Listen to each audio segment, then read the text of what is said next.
Hello everyone, this is Professor Beda. Let's talk about the molecular basis of inheritance, this chapter about the DNA structure and DNA replication.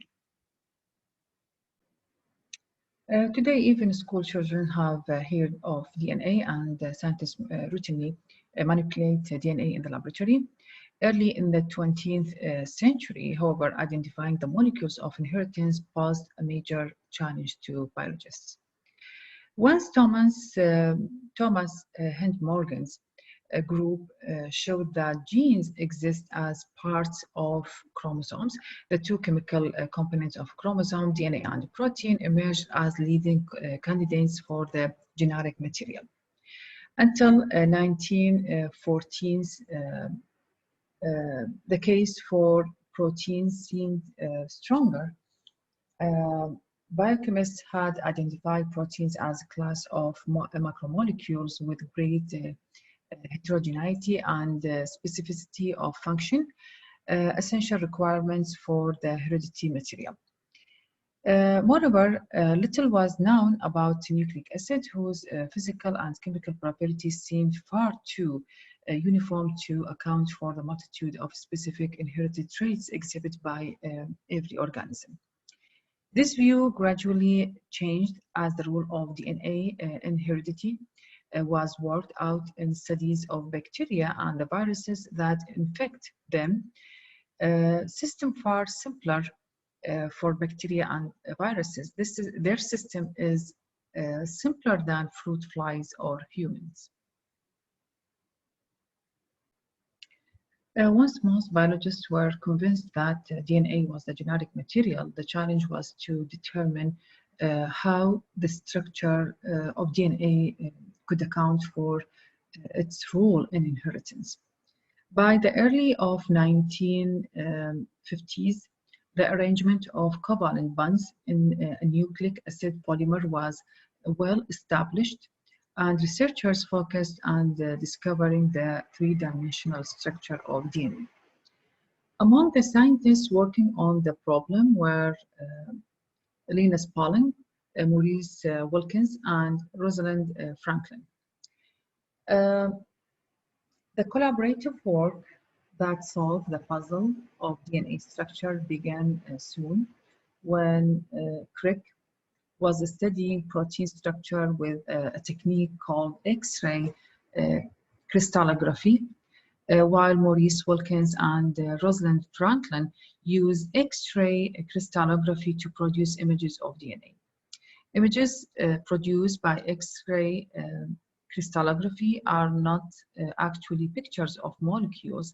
The spots in the image were produced, just like here in this image, produced by X-ray that were diffracted or deflected as they passed through aligned fibers of purified DNA, which confirmed that DNA was helical in shape. The photo also added to earlier data obtained by Franklin and others, suggesting the width of helix and the spacing of the nitrogenous bases along it. The pattern in this photo implied that the helix was made up of two strands, contrary to a three-stranded model proposed by Linus Pauling a short time earlier. She proposed that the DNA is composed of three strands, but this image produced by X-ray crystallography Franklin confirmed that DNA composed of two strands of molecules. And the presence of two strands accounts for the familiar term, we call it double helix. In 1953, Watson and Crick began building models of double helix that would conform to the X-ray measurements and what was then known about the chemistry of DNA. Hereditary information in DNA directs the development of your biochemical, anatomical, physiological, and to some extent behavioral traits. Your resemblance to your parents has its basis in the accurate replication of DNA prior to meiosis and therefore its transmission from your parents' generation to yours. Uh, Replication prior to mitosis ensure faithful transmission of genetic information from a parent cell to daughter cells. Of all nature's molecules, nucleic acids are unique to their ability to dictate their own replication from monomers. The relationship between structure and function is evident in the double helix. The specific complementary pairing of nitrogenous bases in DNA has a functional significance. The space filling model on the left shows the 3D, three-dimensional shape of the DNA double helix. The DNA double helix is right-handed, and the diagram on the middle shows chemical details of DNA's structure. In both images, phosphate groups are yellow, deoxyribose sugars are blue, and nitrogenous bases are shades of green and orange. Um, in this on the left, this image shows that the ribbons in this simplified double helix diagram represent the sugar phosphate backbones. Those models emphasize the 3D nature of DNA. Watson and Crick stated their hypothesis for how DNA replicates, which predict that when a double helix replicates, each of the two daughter molecules will have one old strand from the parental molecules and one newly made strand. In this model for DNA replication, the basic concept in this simplified illustration, a short segment of DNA has been untwisted. Simple shapes symbolize the four kinds of bases. Dark blue represent a DNA strand. The dark blue represent the DNA strand present in the parental molecule. Light blue represent the newly synthesized DNA. These two strands, this molecule from the parental molecule with dark blue, and the parental molecule has two complementary strands of DNA. Each base is paired by hydrogen bonds, bonding between the nitrogenous bases. This specific partner, adenine with thymine, cytosine with guanine always. And this can be the separation. First, the two DNA strands are separated. Each parental strand can now serve as template for a new complementary strand, and then a nucleotide complementary to parental dark blue strands are connected to form the sugar phosphate backbone of the new daughter, the light blue strand. And this is an important model for Watson and Crick's. We call this model a semi-conservative model. The replication of chromosomal DNA begins at particular sites called origins of replication. A short stretch of DNA that has a specific sequence of nucleotides. In prokaryote, in this image A, for prokaryote cells such as E. coli, Escherichia coli chromosome is circular and has a single origin of replication. Proteins that initiate DNA replication recognize the sequence and attach to the DNA, separating the two strands and opening up a replication like bubble. Replications of DNA then proceeds in both directions until the entire molecule is copied. So the circular chromosome of Escherichia coli and other bacteria has only one origin of replication. The parental strand separate there and forming a replication bubble with two forks represented by these red arrows. Replication proceeds in both directions until the forks meet together on the other side, resulting in two daughter molecules, DNA molecules. The transmission electron microscopy shows a bacterial chromosome with replication bubbles. This is the replication bubbles. And the red arrows represent the fork, each fork on each side. In eukaryotic chromosomes in this image may have hundreds or even a few thousand replication origins. Multiple replication bubbles form and eventually fuse, thus speeding up the copying of very long DNA molecules. As in bacteria, eukaryotic DNA replication proceeds in both directions from each origin. At each end of the replication bubbles is a replication forks, and also represented by these red arrows. A Y-shaped region where the parental strands of DNA are being unwound. Again, in eukaryotic cell, in this image, in a linear chromosome of eukaryotic cell, replication bubbles form at many sites along the giant DNA molecule during S phase, synthesis phase of interphase. Remember that. The bubbles expand as replication proceeds in both directions. If you see these two red arrows, eventually the bubbles fused and the synthesis of the daughter strands in complete. The transmission electron microscope shows three replication bubbles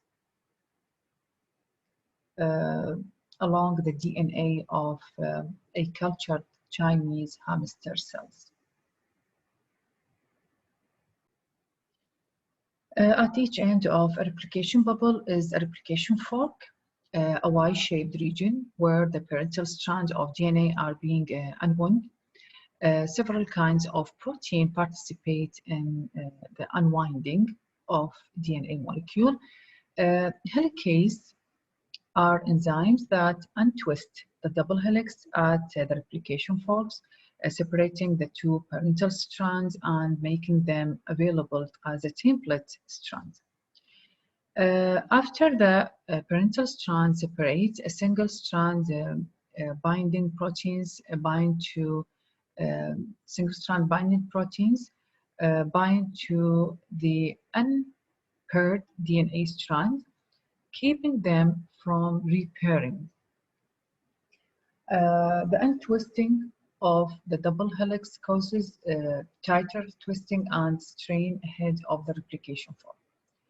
Topoisomerase is an enzyme that helps relieve this strain by breaking, swiveling, and rejoining DNA strands.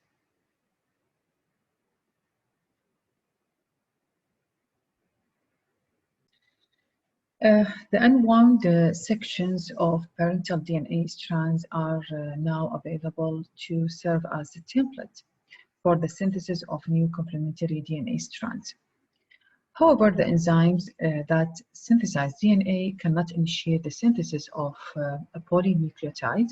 They can only add DNA nucleotides to the end of an already existing chain that is base paired with the template strand. An initial nucleotide chain that can be used as a pre-existing chain is produced during DNA synthesis. This is actually a short stretch of RNA. It's not DNA. We call it RNA primer. Enzymes called DNA polymerase catalyze the synthesis of new DNA by adding nucleotide to the 3' end of pre-existing chain.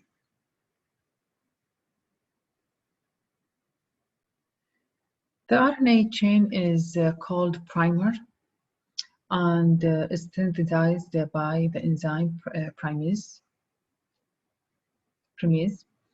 Primase starts a complementary RNA chain with a single RNA nucleotide and adds RNA nucleotide one at a time, using the parental DNA strand as a template.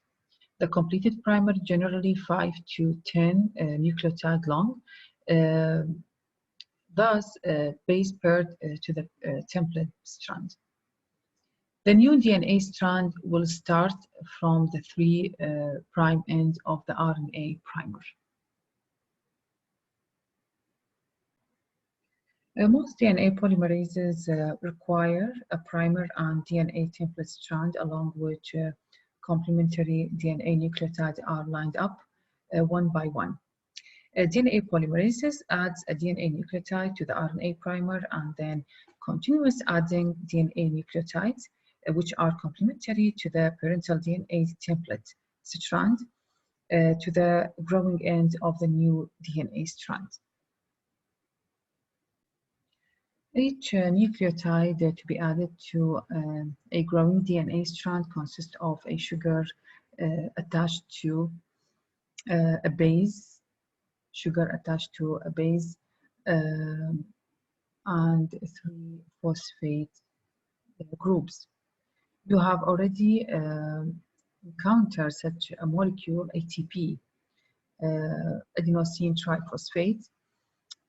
So the only difference between the ATP of energy metabolism and deoxyadenosine triphosphate, the adenine nucleotide used to make DNA is the sugar component, which is deoxyribose in the building block of DNA, but ribose in ATP. Like ATP, the nucleotides used for DNA synthesis are chemically reactive, partly because their triphosphate tails have an unstable cluster of negative charge. DNA polymerase catalyze the addition of each monomer of the growing end of DNA strands by a condensation reaction in which 2 phosphate groups are lost as a molecule of pyrophosphate. Subsequent hydrolysis of the pyrophosphate to 2 molecule of inorganic phosphate is a coupled exergonic reaction that helps drive the polymerization reaction.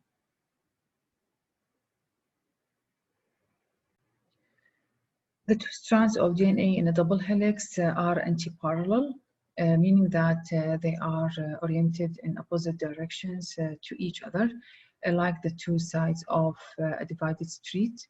Therefore, the 2 new strands formed during DNA replication must also be antiparallel to their template strands. DNA polymerases can add nucleotides only to the free 3' ends of a primer. For the primer, the 3' end of the primer, or the growing DNA strand, never to the 5' end. Thus, a new DNA strand can elongate only in the 5' to 3' directions.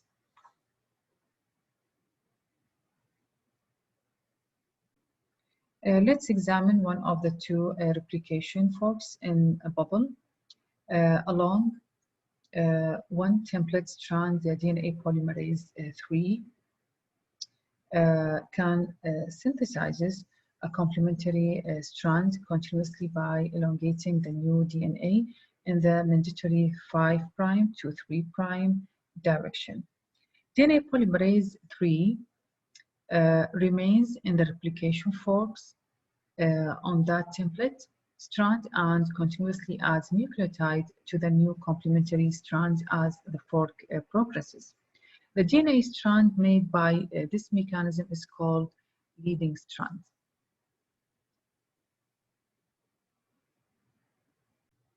So we call this mechanism leading strand.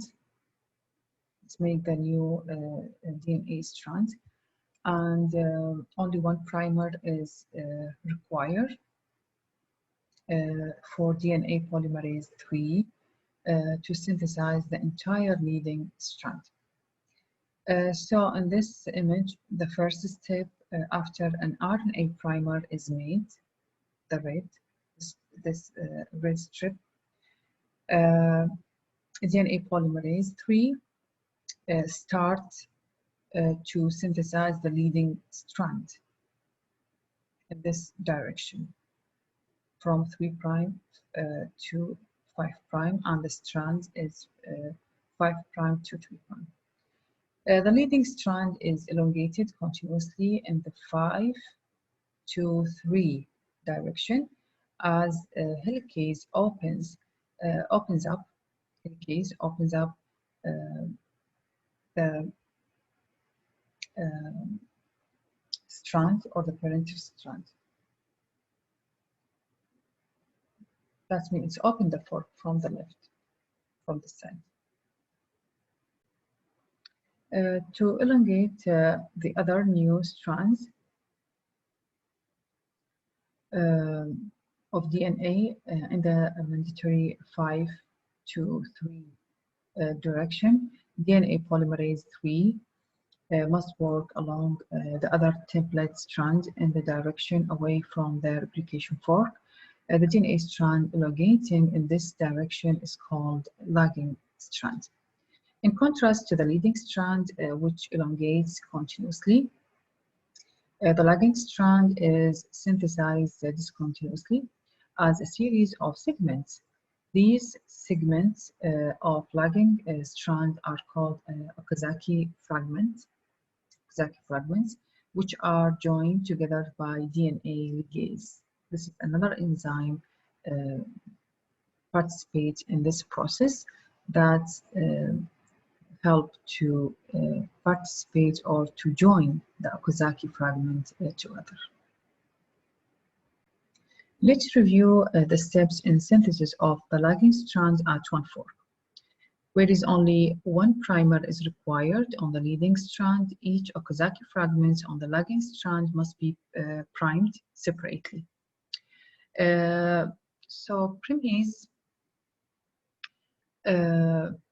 joins RNA nucleotides into the first primer for the lagging strand, and then DNA polymerase 3 adds DNA nucleotide to the primer, forming Okazaki fragments 1.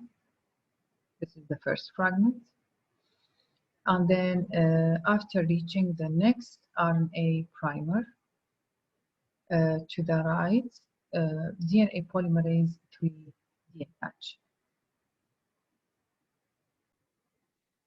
Fragment 2 is primed, then DNA polymerase 3 adds DNA nucleotide, attaching when it reaches the fragment 1. DNA polymerase 1 replaces the RNA with DNA adding nucleotide to the 3' end of the fragment 1, and later of fragment 2. DNA ligase, this enzyme, forms a bond between the newest DNA and the DNA of the fragment 1.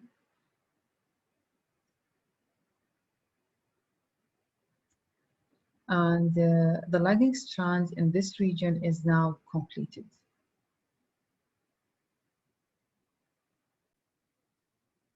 The ligase strand is so named because its synthesis is delayed, slightly relative to synthesis of the leading strand.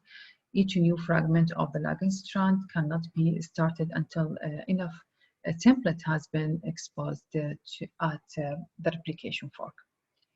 This figure and the next slide is schedule as this table summarize DNA replication. Helicase unwind the parental double helix. Molecules of single-strand binding protein stabilize the unwound temple strands, and then the leading strand is synthesized continuously in the 5' to 3' direction by DNA polymerase 3. Then primase begins synthesis of RNA primer for the 5th Okazaki fragment. DNA polymerase 3 is completing synthesis of fragment 4. And when it reaches the RNA primer on fragment 3, it will deattach and begin adding DNA nucleotide to the 3' end of the fragment. 5' the 5' in the replication fork.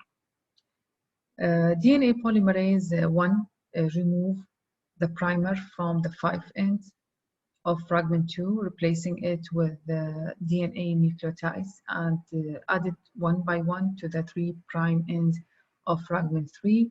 After the last addition, the backbone is left with a free 3 ends. DNA ligase joins the 3' end of fragment 2 to the 5' end of fragment 1. In this table, you have 3 enzymes you should know about them: DNA polymerase 3 and DNA polymerase 1. DNA polymerase 1 using parental DNA as template synthesize. This is the function of these 2 enzymes you should know, and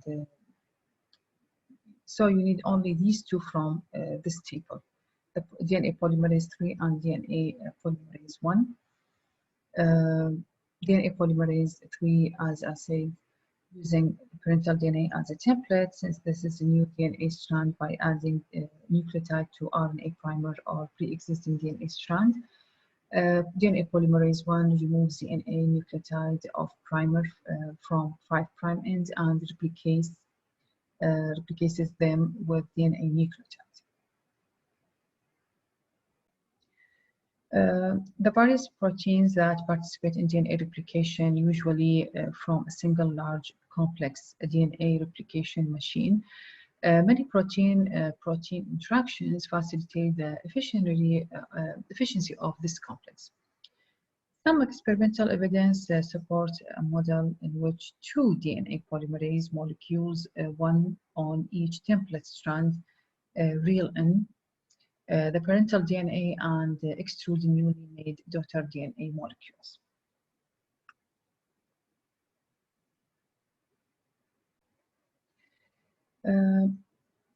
Errors in the completed DNA molecule amount to only 1 in 10 billion nucleotides.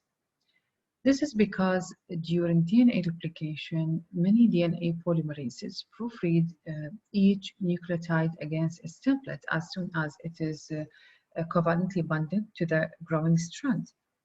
Upon finding an correctly paired nucleotide, the polymerase removes the nucleotide and then resumes synthesis.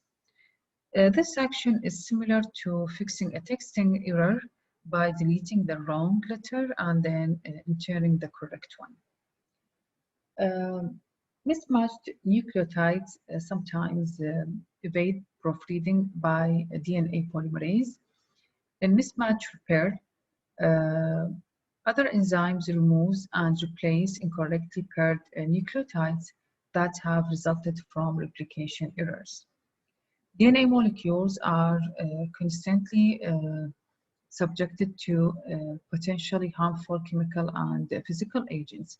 such as X-ray, or many undergo spontaneous chemical changes.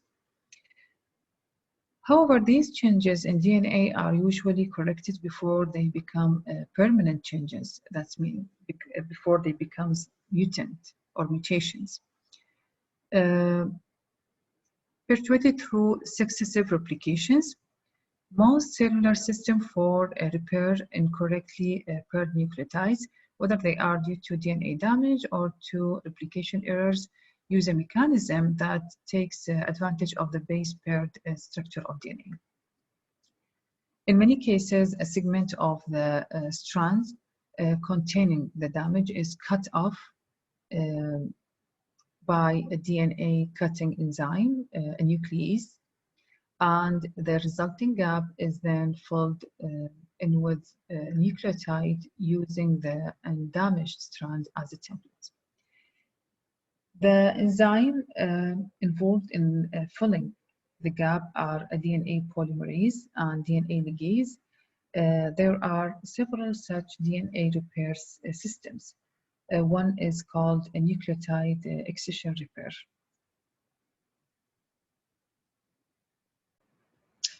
An example is shown in this figure, an important function of DNA repair enzymes in our skin cells is to repair genetic damage caused by the UV rays of sunlight. Teams of enzymes detect and repair damaged DNA, such as this thymine dimer, often caused by ultraviolet radiation, which distort the DNA molecules.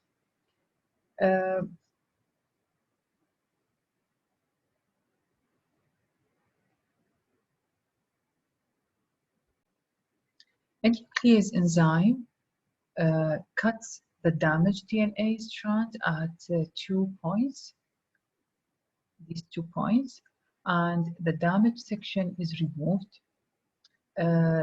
Then repair synthesis by DNA polymerase fills in the missing nucleotides using the undamaged strands as templates. And then DNA ligase seals the free end of the new DNA to the old DNA, making the strand complete. Faithful replication of the genome and repair of DNA damage are important for the functioning of the organisms and for passing on a complete, accurate genome to the next generation. The error rate after proofreading and repair is extremely low, but rare mistakes do slip through. Once a mismatched nucleotide pair is replicated, the sequence change is permanent in the daughter molecules that has the incorrect nucleotide as well as in the subsequent copies. Mutation can change the phenotype of an organism. Mutations are the original source of the variation on which natural selection operates during evolution and are ultimately responsible for the appearance of a new species. For linear DNA, such as the DNA of eukaryotic chromosome, the usual replication machinery cannot complete the 5' ends of a daughter DNA strand because there is no 3' end of the pre-existing polynucleotide for DNA polymerase to add onto. Even if an Okazaki fragment can be started with an RNA primer hydrogen bonded to the very end of the template strand, once that primer is removed, it cannot be replaced with DNA because there is no 3' end available for nucleotide addition. As a result, repeated rounds of replication produce shorter and shorter DNA molecules with uneven staggered ends. What protect the genes of linear eukaryotic chromosomes from being erased away during the successive rounds of DNA replication? So the question, what protect the genes of linear eukaryotic chromosomes from being eroded away during successive rounds of DNA replication? Eukaryotic chromosomal DNA molecules have special nucleotide sequences called telomeres at their end. Telomeres don't contain genes. Instead, the DNA typically consists of multiple repetitions of a short nucleotide sequence in each human telomere. Telomeres become shorter during every round of replication. Thus, as expected, telomeric DNA tends to be shorter in dividing somatic cells of older individuals and in cultured cells that have divided many times. It has been proposed that shortening of telomeres is somehow connected to the aging process of certain tissues and even to aging of the organisms as a whole. So telomeres are, in this image, telomeres are stained orange in these mouse chromosomes. This is examined by with the light microscope. But what about germ cells, whose genome must persist virtually unchanged from an organism to its offspring over many generations? If the chromosomes of germ cell became shorter in every cell cycle, essential genes would eventually be missing from the gametes they produce. However, this doesn't occur. An enzyme called telomerase catalyzes the lengthening of telomeres in eukaryotic germ cells, thus restoring normal shortening of telomeres may protect organisms from cancer by limiting the number of divisions that somatic cell can undergo. Cells from large tumors often have unusually short telomeres, as we would expect for cells that have undergone many cell division. Furthermore, shortening would presumably lead to self-destruction of the tumor cells. Telomerase activity is abnormally high in cancerous somatic cells, suggesting that its ability to stabilize telomere length may allow these cancer cells to persist. Now let's examine how DNA is packaged into chromosomes, the structures that carry genetic information. The main component of the genome in most bacteria is a double-stranded circular DNA molecule that is associated with a specific or small amount of proteins. Within a bacterium, the DNA is supercoiled and found in a region of the cell called nucleoid. Eukaryotic chromosome consists of a single linear DNA molecule associated with a large number of proteins. In the cell, eukaryotic DNA is precisely combined with a large amount of protein. The exact way in which this complex of DNA and protein called chromatin fits into the nucleus has long been debated. So this figure from your textbook outlines the current view of the organization of chromatin during interphase and how it is condensed during mitosis into the metaphase chromosome. So study this figure carefully. Chromatin undergoes striking changes in how densely it is packed during the course of the cell cycle. In interphase, cells stained for light microscopy, the chromatin usually appear as a diffuse mass within the nucleus, with some denser clumps, including in regions of centromeres and telomeres. The less compacted, more dispersed interface chromatin is called euchromatin, true chromatin. To distinguish it from the more compacted, denser appearing heterochromatin, because heterochromatin is so compacted, it is largely inaccessible to the protein responsible for transcribing the genetic information, a crucial early step in gene expression. In contrast, the looser packing of euchromatin makes it DNA accessible to those proteins, and the genes present in euchromatin are available for transcription.